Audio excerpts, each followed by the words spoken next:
오늘 같이 상고할 말씀은 가늠한 여인을 이용한 유대인의 시험이라는 주제를 가지고 요한복음 7장 53절에서 8장 11절까지 말씀을 같이 은혜 나누는 시간 갖도록 하겠습니다.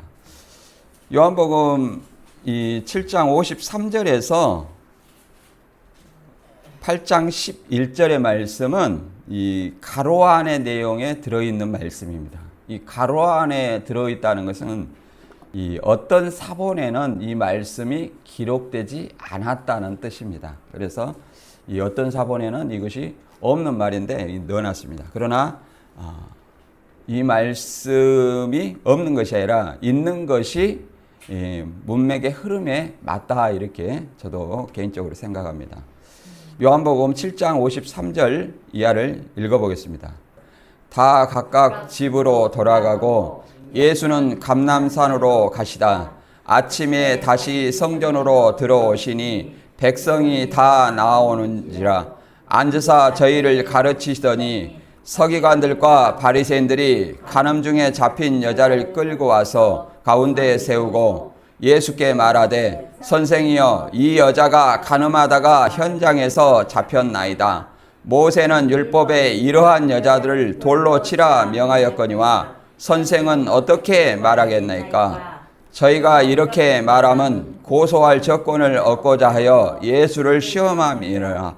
예수께서 몸을 굽히사 손가락으로 땅에 쓰시니 저희가 묻기를 마지 아니하는지라. 이에 일어나 가라사대 너희 중에 죄 없는 자가 먼저 돌로 치라 하시고 다시 몸을 굽히사 손가락으로 땅에 쓰시니 저희가 이 말씀을 듣고 양심의 가책을 받아 어른으로 시작하여 젊은이까지 하나씩 나가고 오직 예수와 그 가운데 섰는 여자만 남았더라. 예수께서 일어나사 여자 외에 아무도 없는 것을 보시고 이르시되 여자여, 너를 고소하던 그들이 어디 있느냐? 너를 정죄한 자가 없느냐? 대답하되 주여 없나이다. 예수께서 가라사대 나도 너를 정죄하지 아니하노니 가서 다시는 죄를 범치 말라 하시니라. 아멘. 이 간음한 여인을 이용한 유대인의 시험인데 두 가지 이 키워드를 가지고 알아보도록 하겠습니다. 이 성경에서 간음은 어떻게 기록되어 있는가? 많은 교주들이 이 간음을 육적 간음이다, 영적 간음이다 이렇게 구분해서 육적 간음은 문제되지 않는다 하고 그들 어떤 교주들의 난잡한 이런 어떤 행음의 문제를 아무렇지도 않게 생각을 하고 있습니다. 그러나 이것이 과연 그러한 어떤 의미인지 생각을 해보고 이제 본문에서 나오는 간음한 여인을 통해서 예수님을 시험하는 건데 이것은 예수를 고소할 조건을 얻고자 하는 겁니다. 그래서 왜 이것이 예수를 고소할 조건을 얻고자 하는 거냐면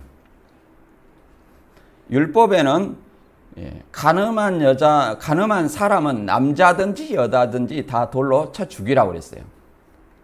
그런데 그 말씀대로 예수님께서 돌로 치라 명하면 말 그대로 예수님의 가르침이 원수까지 사랑하고 내 이웃을 내 몸과 같이 사랑하라.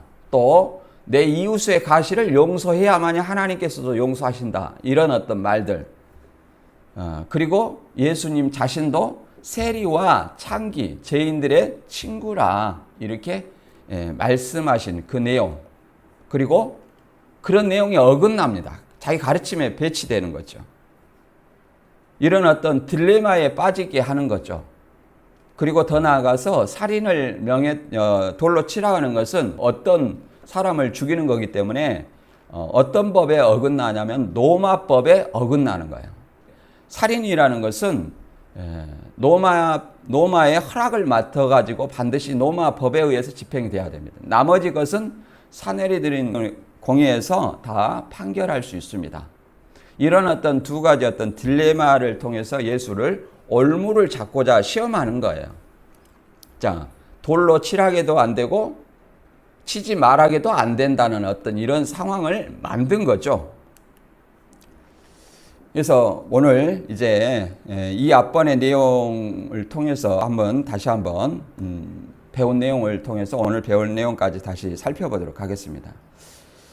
이제 요한복음 7장은 예수님께서 이 앞번에 보면 초막절날 7일 동안 지키는데 마지막 날 초막절날만 하루를 더 예식을 합니다. 그래서 8일째 생수의 강 선포와 예수님이 어떤 신분에 대해서 예수님이 모세가 말하는 그 선지자냐 또는 그리스도다 또는 그리스도가 어찌 갈릴리에서 나겠느냐 그리스도는 베들레헴에서 탄생하지 않느냐 이런 어떤 말들로 예수님이 신분에 대해서 쟁론이 있었던 것을 알고 있습니다. 그리고 유대인들은 예수님을 메시아로 믿지 않고 배척한 이유는 예수님이 율법을 지키지 않았기 때문입니다. 율법을 지키지 않았다는 것은 대표적으로 안식일 날 38년 된 병자를 고치는 이런 사건들, 그리고 사복음서에 보면 안식일에 많은 어떤 일을 합니다. 제자들이 보리삭을 까먹고 또 안식일에 어떤 많은 어떤 병자를 꺼리끼지 아니하고 고칩니다. 이런 어떤 안식일 어긴 사건, 이 안식일 어기는 것은 율법을 어기는 거다 이렇게 생각을 합니다. 그러나 어기는 것이 아니라 예수님은 율법을 완성하러 온 자요, 율법의 실체입니다. 율법은 장래일의 그림자이지만 율법의 실체가 누구예요? 예수 그리스도라는 사실입니다. 물론 오늘날에도 문자적으로 뭐 초막절이니 뭐 유월절이니 수장절이니 이렇게 만들어 가지고 지키고 있죠. 그 절기도 뭐 제대로 알지 못하지만. 그리고 요한복음 8장에 초막절에 이제 성전에 올라가 성취되었음을 선포하고 이제 그 다음에 초막절이 끝난 다음에 예수님께서 다시 성전으로 들어가는 거예요. 많은 사람들이 다시 돌아가고 다시 성전에 들어가서 말씀을 가르치실 때에 유대인들이 간음한 여자를 현장에서 체포해갖고 옵니다.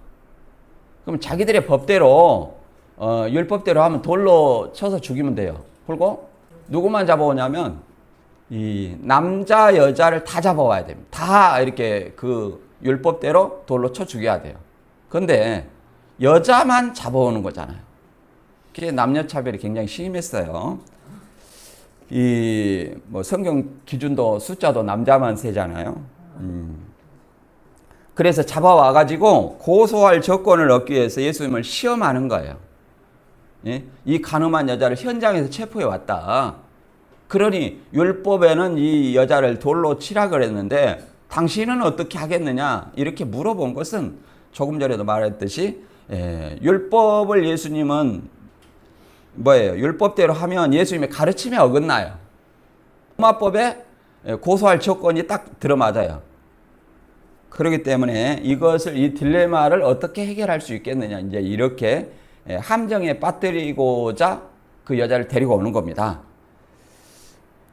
율법대로 돌로 쳐 죽이라 하면 예수님의 가르침인 원수를 사랑하라, 내 이웃의 가시를 용서하라, 그리고 세리와 창기의 친구다 이런 가르침에 위배되는 것이고, 또 율법대로 하면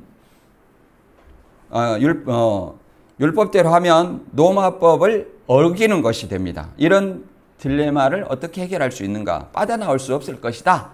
이렇게 해서 예수를 이렇게 올무에 걸리게 하려고 잡아온 겁니다. 예수님이 뭐라고 그랬어요? 땅에다가 글을 쓰시고 이제 이 글 쓴 것을 많은 사람들이 뭘 썼는지 뭐 이렇게 추측을 합니다. 근데 안 나온 내용을 어떻게 해야 합니까? 어떤 교주도 계시록 10장에 보면은 7의뢰가 바란 소리를 인봉하고 기록하지 말라 그러니까 자기만 알고 있다 하면서 절대 얘기를 안 하죠. 이거는 마찬가지입니다. 성경에 기록되지 아니한 내용은 알 수가 없어요. 그냥 추정을 할 뿐이죠. 근데 이거를 그렇게 손으로 땅에 뭘 쓰시면서 하는 말이 죄 없는 자가 먼저 돌로 치라. 그 말은 다른 사람의 죄를 바라보기 전에 누구의 죄를 보라는 거예요? 자신의 죄를 먼저 바라보라는 겁니다.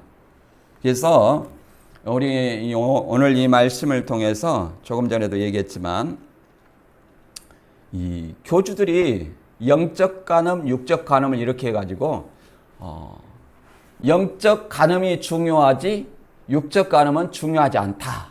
이렇게 하고 여자들을 많이 농락을 합니다. 최근에는 그 내연녀로 같이 살던 사실혼 관계인 그 여자가 거기 신천지를 이탈하자 뭐라 그랬어요? 신천지인들은 하는 얘기가 계획적으로 접근해서 조작을 했다 이렇게 얘기를 합니다. 우리는 생각을 해봐야 돼요. 계획적으로 접근해가지고 음행을 하면 과연 봐줄 수 있는지 그 남자는. 지금 유대인들은 지금 남자를 안 잡아왔잖아요. 남자를 봐준 거죠. 그럴 수 있는지. 또 합리화 논리로 모세가 구스 여자를 취했을 때 아론과 미리암이 비판해갖고 문둥병 걸렸다. 그러면 이것이 간통으로 생각하는가 봐요. 간통으로. 이것이 간통으로 볼 것인지. 그리고 또 예수님은 이 음행의 사건에 대해서 어떻게 말하고 있는지 한번 본문을 통해서 살펴보도록 하겠습니다. 요한복음 7장 53절 이하를 제가 읽어보겠습니다. 다 각각 집으로 돌아가고 예수는 감람산으로 가시다 아침에 다시 성전으로 들어오시니 백성이 다 나오는지라 앉으사 저희를 가르치시더니 이렇게 말하고 있습니다. 다 각각 집으로 돌아갔다는 것은 예수님을 체포하려고 했지만 아직 그의 때가 되지 않았기 때문에 예수님을 체포하지 못하고 다 각각 돌아간 거예요. 그리고 다시 감람산으로 가시다 그러면 예수님은 습관을 쫓아서 항상 감람산이라는 것은 올리브산입니다. 성전 앞에 있는 올리브산이죠. 이 올리브산에서 계속 기도를 많이 하셨죠. 정기적으로. 습관처럼. 그래서 우리도 이 기도를 어디 가면 꼭 해야 되고 거기에 평안을 빌어야 되는 어떤 기도를 해야 되고 또 기도를 신앙은 하나님과 우리와의 교통이거든요. 그래서 꼭 기도를 늘 자주 하시기 바랍니다. 그리고 다시 아침에 이게 추정은 이제 다시 이어지는 말로 8일째 끝나고 다음 날이라고 볼 수 있습니다. 다시 성전으로 들어오시니 백성이 다 나오는지라 앉으사 저희를 가르치시니. 자, 백성이 우리가 예수님이 계속 이 앞번에는 말씀을 선포할 때 어디서 선포했냐면 이방인의 뜰에서 성전 방마당에서 선포를 했었어요. 소나 양 비둘기 파는 곳, 환전상 있는 곳, 그곳에서 하나님의 복음을 선포했는데 지금 여기 장소는 어디라고 말하고 있냐면 요한복음 8장 20절 읽어보면 이 말씀은 성전에서 가르치실 때 연복의 앞에서 하셨으나 잡는 사람이 없으니 이는 그의 때가 아직 이르지 아니하였습니다. 이 연복의 앞에서 했다는 것은 연복에는 어디가 있냐면은 이제 성전 구조를 보면 이 여인의 뜰에가 있어요. 여인의 뜰. 이 성전 구조를 보면 그림을 잠깐 볼까요? 성전 이렇게 보면 성소 여기 바깥쪽 보면은 성전 뜰, 성전 방마당이라고 하는 이방인의 뜰이 있습니다. 여기는 이방인, 개종한 이방인이나 이방인이 여기 들어올 수 있어요. 그러나 이 선을 넘어서 안쪽으로 들어가면 안 됩니다. 다 이렇게 경계가 쳐져 있어요. 담으로. 그리고 그 다음에 여기 성전 안으로 들어가면 여기서부터 이제 이방인의 뜰과 여인의 뜰 경계가 이 성전 안입니다. 여인의 뜰은 유대인의 여자만 들어갑니다. 그리고 그 더 안쪽에서는 이스라엘 뜰, 곧 유대인 남자만 들어가요. 그리고 더 안쪽으로는 이제 제사장의 뜰이라고 해가지고 제사장들만 들어갑니다.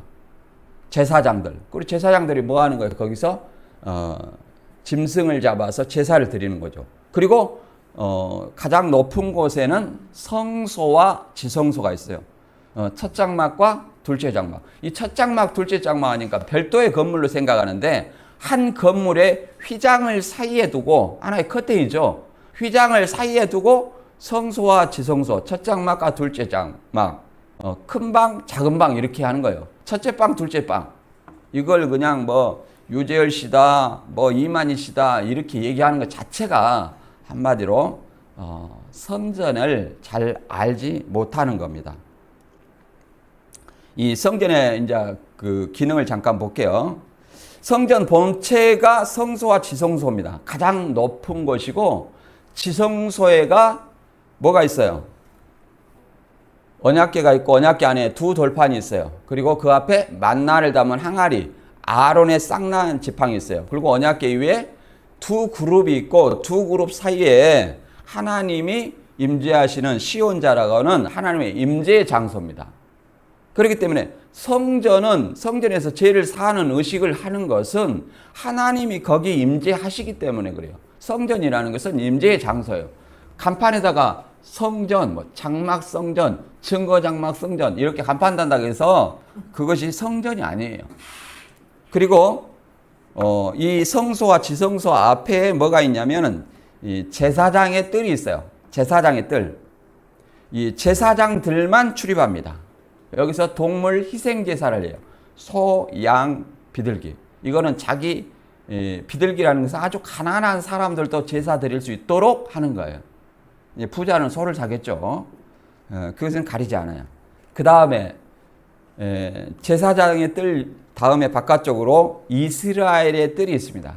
이스라엘의 뜰은 유대인 남자만 거기에 들어갈 수 있어요. 유대인 남자만. 이방인 못 들어가는 거죠. 근데 여기 뭐 이런 성소, 지성소, 첫 장막, 둘째 장막, 첫째 방, 둘째 방 여기서 뭐 설교를 한다, 뭐 이런 이상한 생각을 하는데 그런 곳이 아닙니다. 여기서 희생 제사를 어떤 지켜볼 수도 있고요. 그 다음에 이제 여인의 뜰이 있어요. 바깥쪽으로 여인의 뜰. 그건 유대인 여자들만 들어가는 곳입니다. 예수님은 연복의 옆에서 설교를 하는 것은 이 여인의 뜰에서 설교를 하는 거예요. 이 여인의 뜰이니까 누구들 들어올 수 있냐면 유대인들만 들어올 수 있어요. 여인의 뜰 오고 또 유대인 남자들도 들어올 수 있죠. 왜 그러냐면 여인의 뜰을 거쳐서 이스라엘 뜰로 거쳐가니까. 그리고 이제 울타리 넘어서 이방인의 뜰이 있어요. 여기에 보면 여기에 이제 그 환전상 있죠. 돈 바꾸는 로마 화폐를 성전 화폐로 바꾸는 환전상이 있고, 그 다음에 희생 제물을 그 매매하는 장사하는 소, 양, 비둘기 이런 장사하는 그 장사꾼들이 있고, 여기 울타리에 라틴어와 그리스 히브리어로 할례 받지 않는 이방인이 이 신성한 성전에 들어가면 죄값으로 죽는다라는 경고 문구가 적혀 있습니다. 그 경고 문구가. 뭐 여기 성전 그림을 보면 아시겠죠? 이 성소, 지성소. 이단들은 여기 성소, 지성소를 첫 장막, 둘째 장막. 이렇게 가지고 여기서 설교를 한다. 첫 장막은 유재열이고 둘째 장막은 이만희시다. 이게 설교하는 장소로 보이세요? 성소는 말 그대로 뭐가 있어요? 등대와 상과 진설병, 그 다음에 분향단이 있어요. 아침 저녁으로 분향하는 거예요. 거기서 분향하고 밖에서는 기도하는 거예요. 그리고 지성소에는 언약궤가 있고 그 언약궤 위에 하나님이 자정합니다. 성소에서는 매일같이 제사를 드리고 기도를 합니다. 분향을 하죠. 지성소에서는 1년에 한 번씩만 들어갑니다. 자기와 백성을 위해서. 그러면 성소와 지성소가 유재열 씨와 이만희 씨다. 이렇게 놓고 보자면, 그러면 어떤 문제가 생기냐면 유재열 씨 장막성전에서는 매일 제사를 드렸냐 이런 문제가 되는 거예요. 뭐 제사가 예배라 하니까. 제가 그렇게 물어본 적이 있어요. 뭐 강사한테. 아니 이 성소가 첫 장막이면 여기서 다니엘서가 그랬어요. 매일 성소에서 매일 드리는 제사를 폐하고 이런 말이 있어요. 그러니까 그러면 장막성전에서 매일 예배를 드렸습니까? 그렇지 이렇게 얘기하더라고. 근데 교회에서 매일 예배를 드리는 곳 봤나요? 주일하고 수요일날 예배만 드리죠. 근데 거짓말이에요. 그리고 지성소 둘째 장막 곧 둘째 방이 이만희씨고 신천지라면 신천지에서는 몇 번 드려야 돼요? 1년에 한 번만 예배를 드려야 돼요. 그러고 있나요? 아니죠. 그래서 이런 것이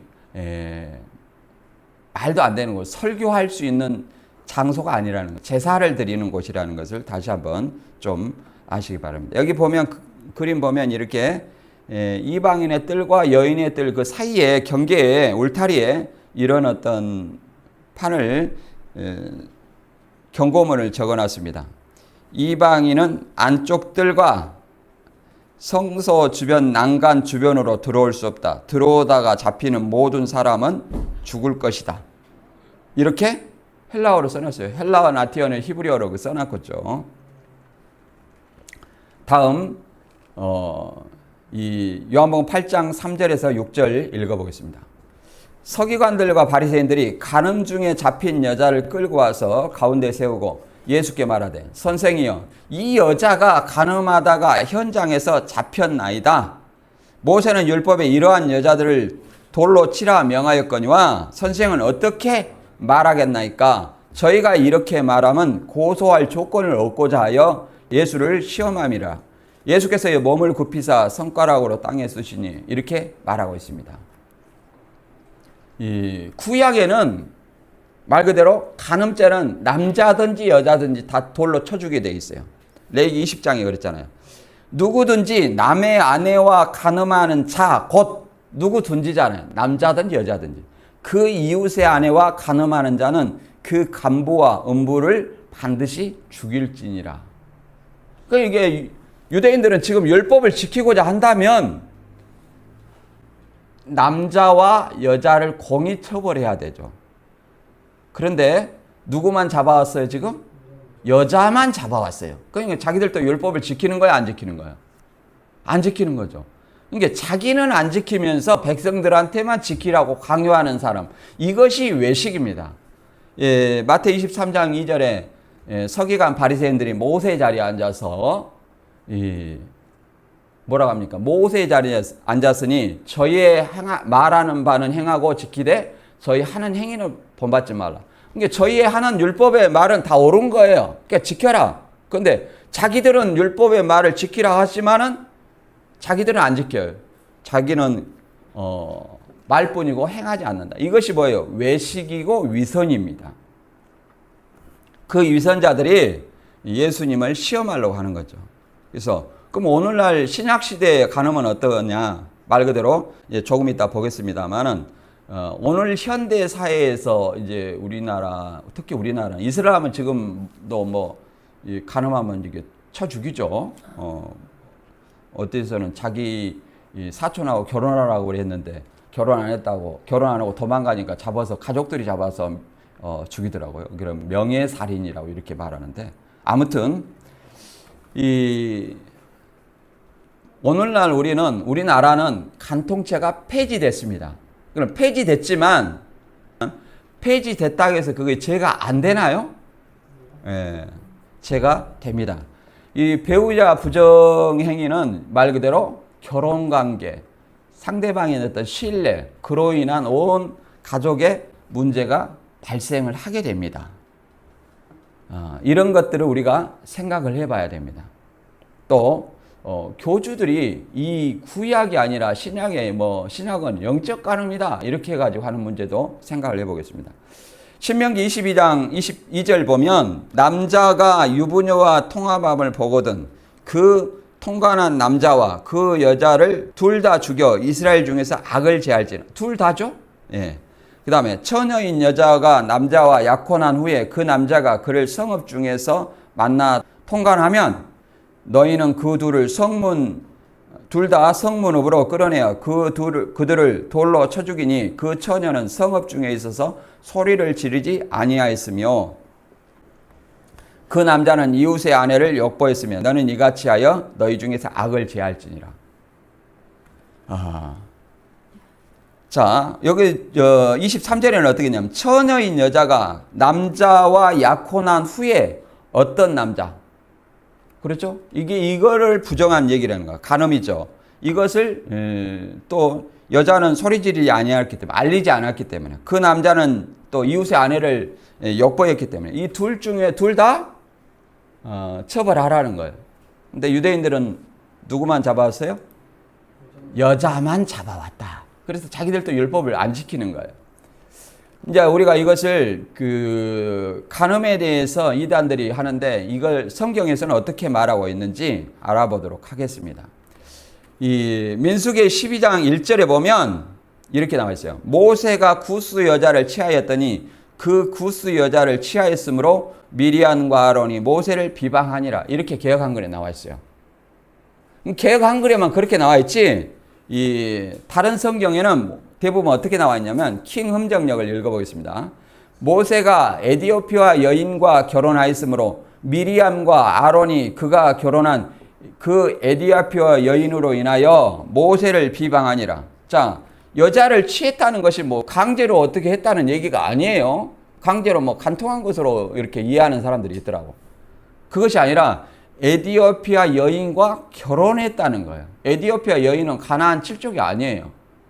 그 모세 아내도 어디에 본래 미디안 여자죠. 십보라가.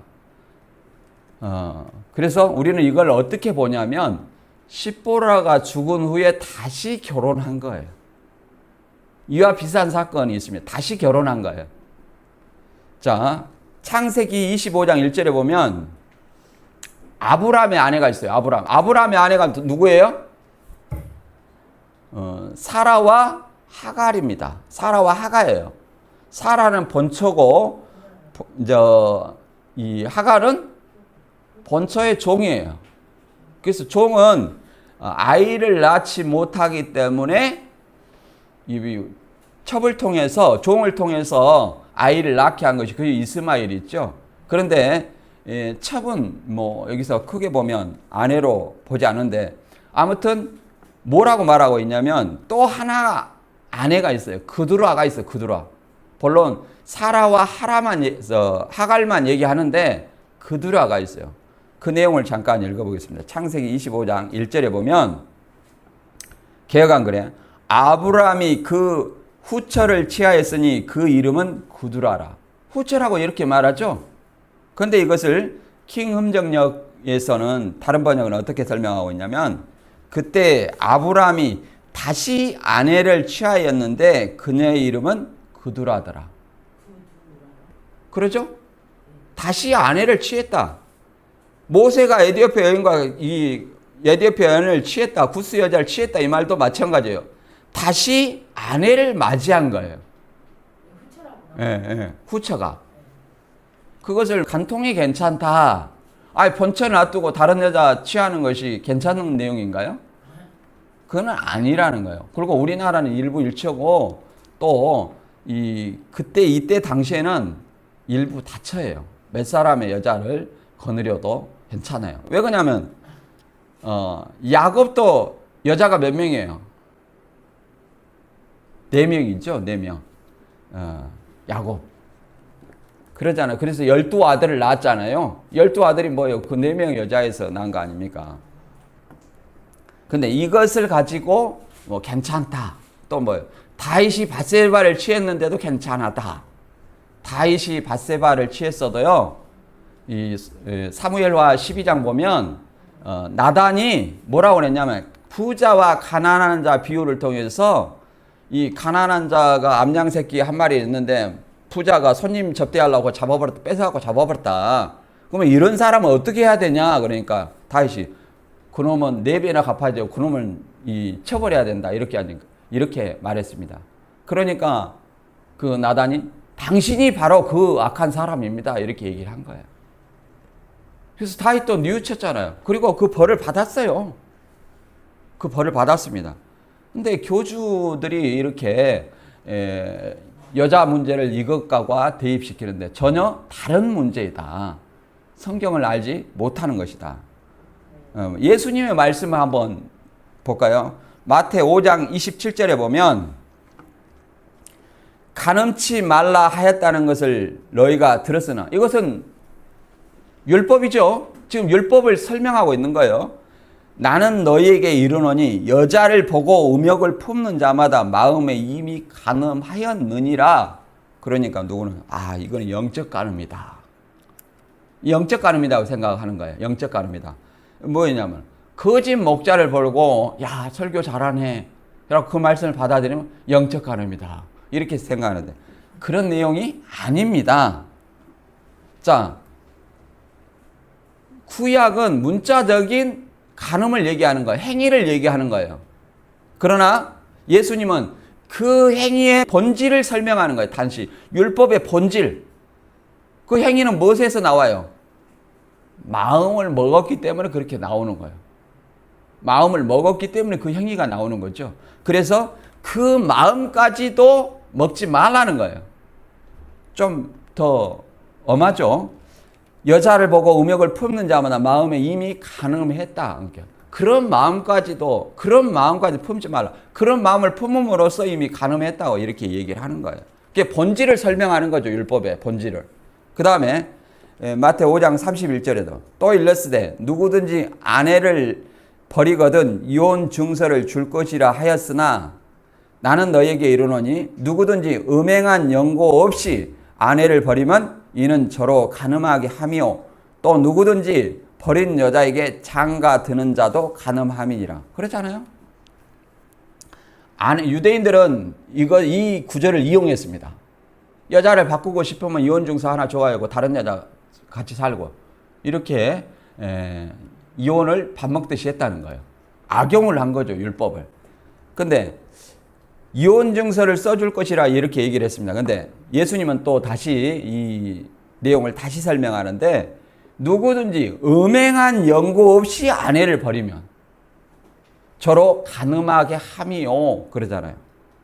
또 누구든지 버린 여자에게 장가 드는 자도 간음함이다 이렇게 말합니다. 우리가 보면 어떤 헤롯이 있죠. 헤롯이 동생의 아내 헤로디아를 이렇게 취했습니다. 그것을 그 세례 요한이 그걸 잘못됐다 얘기를 하는 것은 이 동생의 아내와 이렇게 불륜해서 헤어진 것이 아니에요. 불륜해서 헤어진 것이 아닌데 헤롯과 이렇게 결혼을 한 거예요. 그래서 그것이 잘못됐다고 얘기를 한 거예요. 왜 잘못됐냐? 음행한 연고 없이 아내를 내어버렸잖아요. 그리고 그 여자하고 결혼을 했잖아요. 그게 잘못된 거죠. 그렇기 때문에 이렇게 얘기를 합니다. 그러면 교주들은 어쩌냐? 교주들은 본초를 놔두고 뭐 밥 해주는 할머니다고 결혼도 안 했다고 이렇게 거짓말 치면서 같이 사실은 관계에 있었는데 뭐 사진을 찍었느니 사진 찍으면 뭐가 중요해요? 뭐 그냥 한복을 그냥 빌려서 입어갖고 찍었다 이렇게 말하고 그런데 그것이 중요한 겁니까? 사실혼 관계가 중요한 겁니까? 사실혼 관계가 더 중요한 거 아니에요? 예, 그것이 죄다 이 말이에요. 그것이 용납할 수 있는 죄냐? 아니라는 거예요. 고전 6장 18절에 보면 이렇게 말하고 있습니다. 영적인지 육적인지 잘 생각해 보세요. 음행을 피하라. 사람이 범하는 죄마다 몸 밖에 있거니와 음행하는 자기 몸에 죄를 범하느니라. 그러잖아요. 아니 본처가 있는데 그 몇 명의 여자예요. 이 8명의 심상의 목사가 단에서 8명의 여자가 있다고 해가지고 교주가 8명의 여자가 있다고 해갖고 이걸로 고발 당했지 않습니까? 명예훼손. 그런데 그것을 김모 원장하고 이렇게 동거한 영상을 재판부에 제출하니까 처벌 불원서를 내가지고 그걸 무마시켰어요. 이게 어떻게 정당하겠습니까? 그리고 이것이 영적입니까? 자기 음행하는 자는 자기 몸에 죄를 범하니라. 너희는 성령이 거하는 전이다. 누구든지 성전을 더럽히면 죽임을 당하리라. 이렇게 기록되어 있습니다. 그리고 히브리서 13장 4절에도 모든 사람은 혼인을 기이 여기고 이것이 영적입니까? 육적입니다. 침소를 더럽히지 않게 하라. 음행하는 자들과 간음한 자들은 하나님이 심판하시리라. 이렇게 말하고 있습니다. 그러면 간음이 용서되지 않느냐? 그렇지는 않습니다. 용서가 됩니다. 예수님도 본문에 뭐라고 그랬어요? 죄 없는 자가 먼저 돌로 치라고 그랬죠? 예. 그래서 요한일서 1장 9절 10절 읽어보면 이렇게 말하고 있습니다. 만일 우리가 우리 죄를 자백하면 저는 미부시고 의로우사 우리 죄를 사하시며 모든 불의에서 우리를 깨끗게 하실 것이요. 만일 우리가 범죄하지 아니하였다 하면 하나님을 거짓말한 자로 만드는 것이니 또 그의 말씀이 우리 속에 있지 아니하니라. 우리 죄를 자백하면, 예수님 앞에 우리 죄를 자백하면 우리 죄를 사해 주신다는 거예요. 구약처럼 소나 염소나 양이나 이런 것들을 바칠 필요 없이 우리 죄를 자백하면 죄가 용서가 되는 거예요. 그리고 모든 불의에서 우리를 깨끗게 해주신다. 이렇게 말하고 있습니다. 예수님은 이제 유대인들의 시험에서 우리를 어떻게 말하고 있는지 다시 한번 읽어보겠습니다. 요한복음 8장 5절에 이하에 읽어보면 모세가 율법에 이러한 여자를 돌로 치라 명하였거니와 선생은 어떻게 말하겠습니까? 이거는 시험하는 거죠. 제가 아까 말했듯이 어떻게 하든지 걸리게 돼 있어요. 다 돌로 치라 하면 뭐예요? 예수님의 가르침에 위배돼요. 예수님의 가르침은 원수를 사랑하고 너 형제가 가시를 범하면 용서하라. 또 그렇죠? 세리와 창기의 친구라겠는, 죄인의 친구라겠는데 그 가르침에 위배되는 거예요. 만약에 율법을 지키기 위해서 돌로 치라 하면 뭐예요? 무슨 법에 걸리냐면 또 로마 법에 걸리는 거예요. 예수님의 어떤 가르침에도 위배되지만 로마 법에도 어긋나는 거예요. 그래서 이걸 어떻게 할 거냐. 자, 예수님이 말한 것을 한번 읽어볼게요. 마태 5장 44절에 보면 나는 너희에게 이르노니 너희 원수를 사랑하며 너희를 핍박하는 자를 위하여 기도하라. 그러죠? 이런 가르침이 있습니다. 마태복음 6장 15절에도 이렇게 말하고 있습니다. 너희가 사람의 과실을 용서하지 아니하면 너희 아버지께서도 너희 과실을 용서하지 아니하리라. 그러니까 과실을 용서해야 된다는 거예요. 원수를 사랑하고. 그러잖아요. 우리가 주기도문에도 그렇게 나오죠? 우리가 죄를 사해 준 것 같이 우리 죄를 사해 달라고 이렇게 기도를 하잖아요. 그 다음에 나오는 말이 이런 말입니다. 너희가 사람의 과실을 용서하지 않으면 아버지께서도 너희 과실을 용서하지 않는다. 그러니까 타인의 과실을 용서해야 된다. 이런 가르침하고 율법하고는 정반대죠. 예수님은 또 뭐라고 말합니까? 예수께서 마가복음 2장 17절에는 건강한 자에게는 의원이 쓸데없고 병든 자라야 쓸데있느니라. 내가 의인을 부르러 온 것이 아니요 죄인을 부르러 왔느니라. 다 이 가늠한 여인처럼 우리도 죄인이라는 거예요. 내가 아무 죄가 없다면 하나님을 거짓말하는 자로 만드는 것이고 예수님이 필요 있어요 없어요? 없다는 겁니다. 예수님은 왜 예수님이 우리에게 필요하냐? 우리가 죄로부터 우리를 구원할 자시기 때문에 그러는 거예요. 이런 어떤 말씀 속에서 예수님은 어떻게 넘어갔느냐? 이 고소할 조건을 착해서 예수님을 시험했지만 예수님은 항상 지혜롭게 설명합니다. 죄 없는 자가 먼저 돌로 쳐라. 그러니까 다른 사람의 죄를 바라보는데 누구를 바라보게 하는 거예요? 지금 가늠한 여자를 바라보라고 하잖아, 유대인들은. 자, 여기 가늠한 여자가 있다. 그 가늠한 여자를 바라보겠어요. 예수님은 관점을 어디로 돌리시는 거예요? 너희 자신부터 바라보라 이 말이야. 내 자신. 그래서 죄 없는 자가 먼저 쳐라. 우리 자신들이 죄가 있나 없나 먼저 바라보라는 겁니다. 돌로 쳤어요, 못 쳤어요? 네, 못 쳤죠.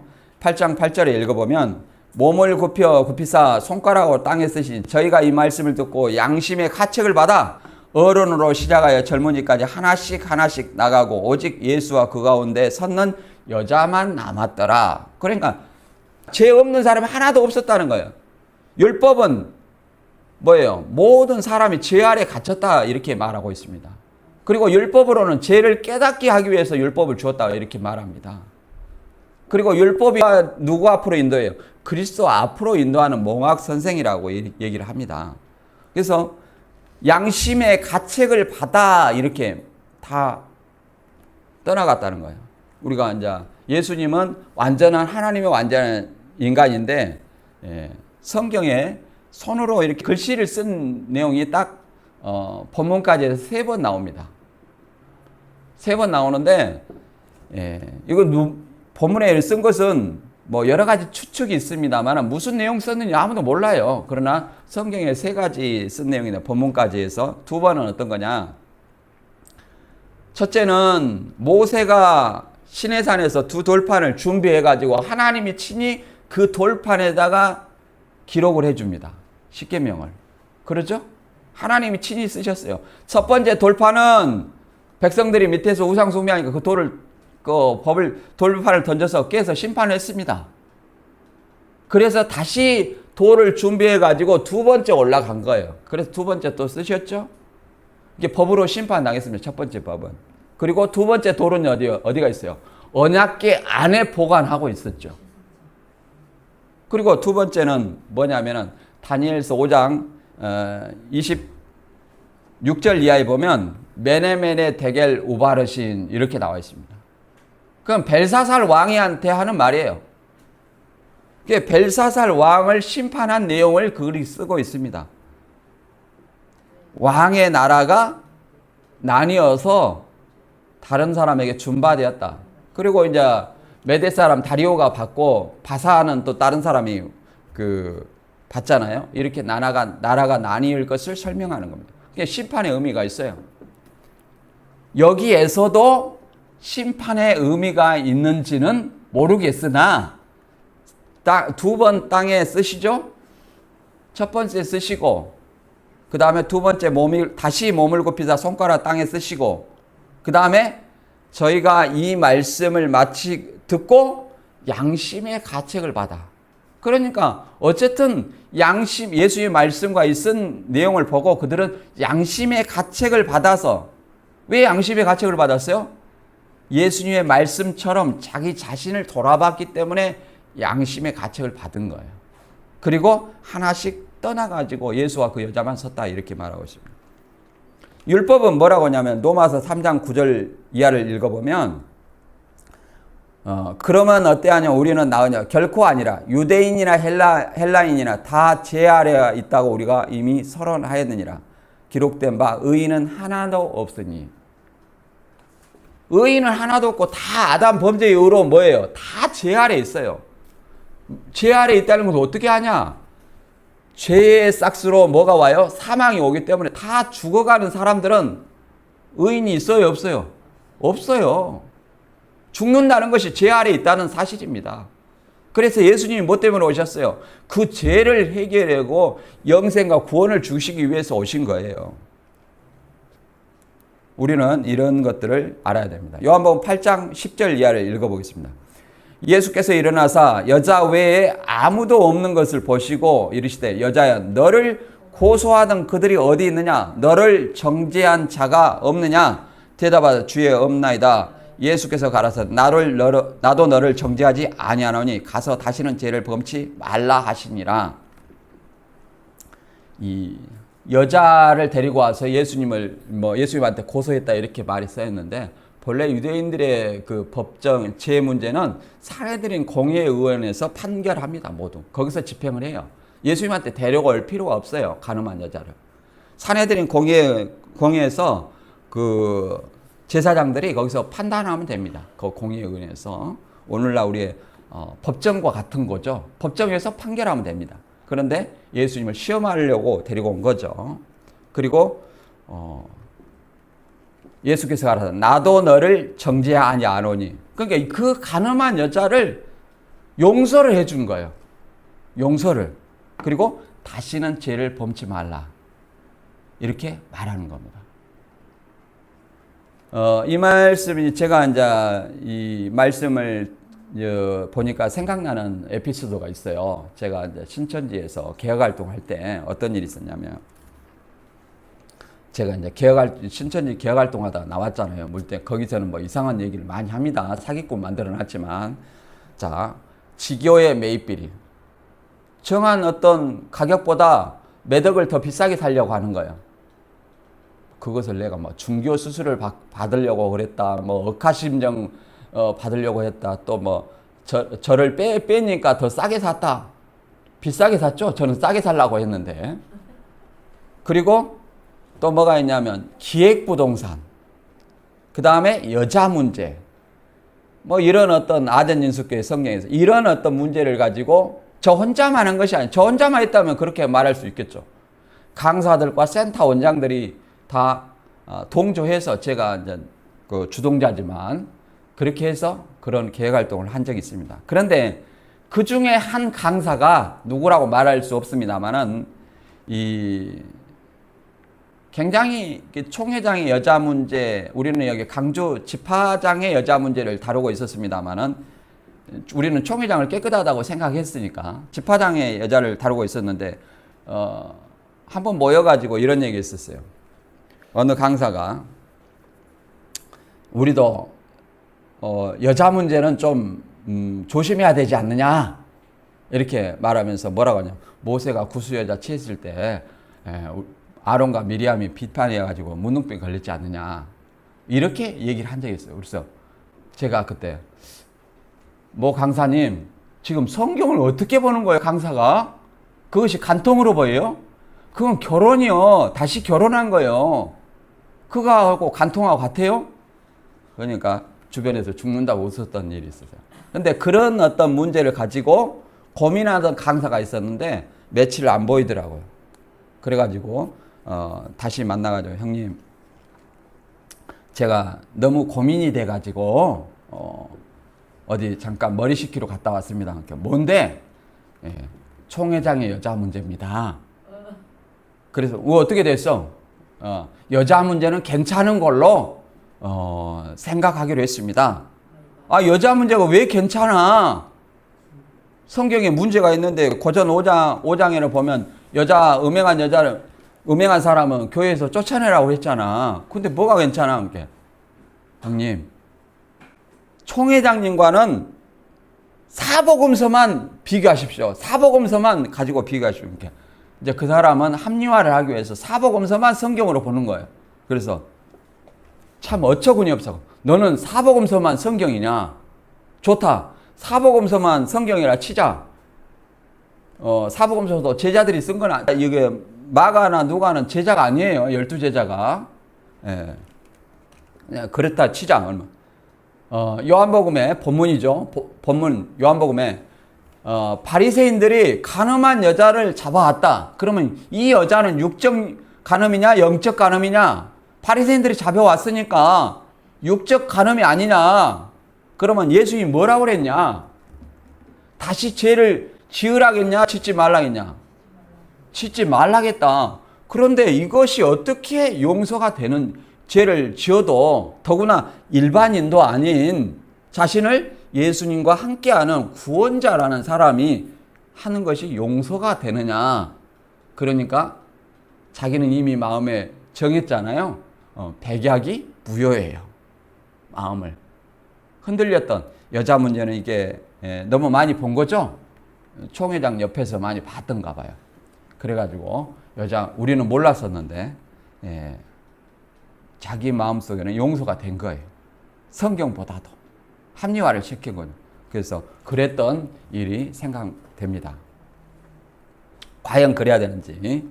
그러면 우리는 음행이, 물론 동성애나 이런 것은 당연히 용서되지 않습니다. 그러면 음행이 용서되냐 안 되냐 이런 어떤 문제인데 교회에서는 어떻게 해야 되느냐? 어떤 사람은 이렇게 말합니다.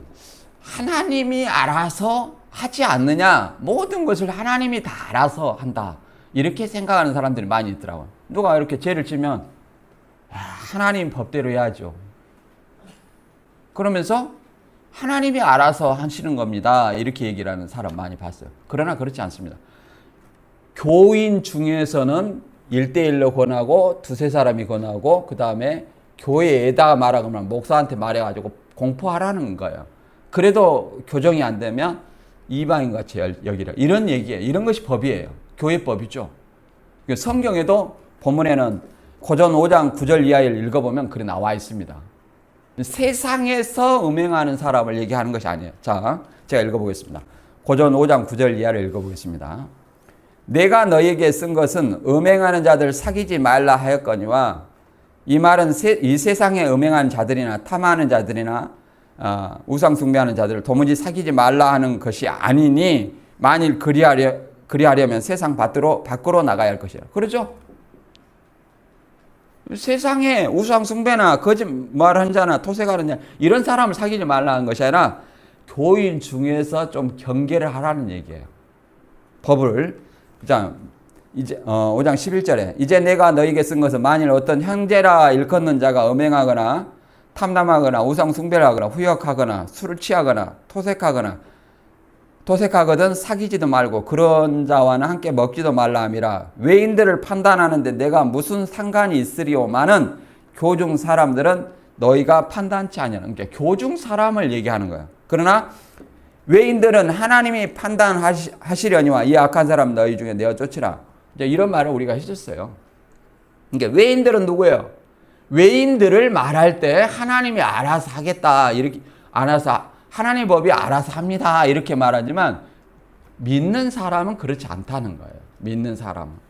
그래서 이 교주가 간음한 내용이 용서가 되느냐? 뭐 고전 바울 말씀처럼 이게 신천지에서 쫓아내야 돼요. 교주고 집화장이고 그렇죠? 왜? 본처를 놔두고 다른 여자를 탐했으니까. 오늘 말씀 아무튼 이 에피소드를 마치고 오늘 말씀 간단히 정리를 해보겠습니다. 예수님께서는 초막절이 끝나고 나서 다음날 이제 다시 이 여인의 뜰에서 고소할 조건을 어겨서 예수님을 간음한 여자를 잡아와서 시험을 했습니다. 율법에는 돌로 치라 하였는데 이 여자를 어떻게 하면 좋겠습니까? 이게 딜레마에 빠지게 하는 거예요. 자, 율법으로 돌로 치면 자, 예수님의 가르침과 뭐가 문제가 있어요? 로마법에 위배가 돼요. 그러니까 로마한테 고소를 하면 되죠. 사람 치라고 죽이라고 한다. 그렇게 되고 또 치지 말라고 하면 뭘 어기는 거예요? 율법을 어기니까 사내들인 공의에 고소가 되는 거예요. 이런 어떤 딜레마를 예수님은 어떻게 해결하셨어요? 그 유대인들은 그 간음죄를 범한 그 여인을 바라보게 했지만 예수님은 어떻게 했냐? 죄 없는 자가 먼저 돌로 치라. 자기 자신의 죄를 먼저 바라보게 했어요.